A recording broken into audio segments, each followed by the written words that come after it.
ఇంకే ఇందులో వాలంటీర్లకు వ్యతిరేకమా కాదా? లేకపోతే డెవలప్‌మెంట్ అనేది ఒక డెవలప్‌మెంట్ దీనికా ప్రాంతానికే కాదా? పరిమితం గాదు. మొత్తం 3 ప్రాంతాల్లో నేను విస్తరిస్తాను. అదే అవన్నిటి వికేంద్రీకరిస్తాను. మీదన జరగలేదంటున్నా. రెండే 2. హ్మ్. జగన్ ఒక సైకో, దుర్మార్గుడు, రాక్షసుడు, రాష్ట్రాన్ని నాశనం చేస్తున్నాడు.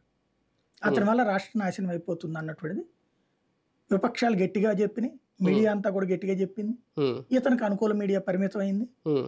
రెండో పక్కన ఇతను 5 ఏళ్ళు ఉండటం వల్ల ప్రభుత్వ వ్యతిరేకత ఆటోమేటిక్‌గా వస్తది.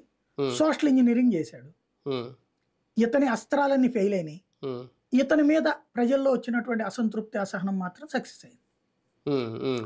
అంటే ఒక భారీ వ్యతిరేకత అయితే చూసాం వైసీపీ మీద ఎంత భారీ వ్యతిరేకతకి అన్ని యాంగిల్‌లో అన్ని కారణాలుండవా? ఒకటే యాంటీ జగన్ అనేది ఒకటే కారణం ఉంటదా? అదే కదా! యాంటీ జగన్‌లో 100 కారణాలుండొచ్చు. హ్మ్. ఒకడు కుల రకంగా అదే. వ్యతిరేకించొచ్చు. ఒకడు హ్మ్. ఆ ఏరియాలో వాలంటీర్ల మీద కోపంతో అవ్వచ్చు. హ్మ్. ఒకడు ల్యాండ్ టైటిలింగ్ యాక్ట్ అవ్వచ్చు. హ్మ్. కర్ణుడి చావుకు 100 కారణాలంటారు. అదే. అవును. ఓడిపోయినప్పుడు 100 కారణాలుంటాయి. హ్మ్. గెలిచినప్పుడు హ్మ్. ఒకళ్ళ మీదనే నడుస్తుంది. జగన్ మీదనే గెలిచాడు. అంతే. హ్మ్. ఓడినప్పుడు 100 కారణాలు లెక్కేయడం ఎందుకు? హ్మ్. ఇది ఏ తప్పు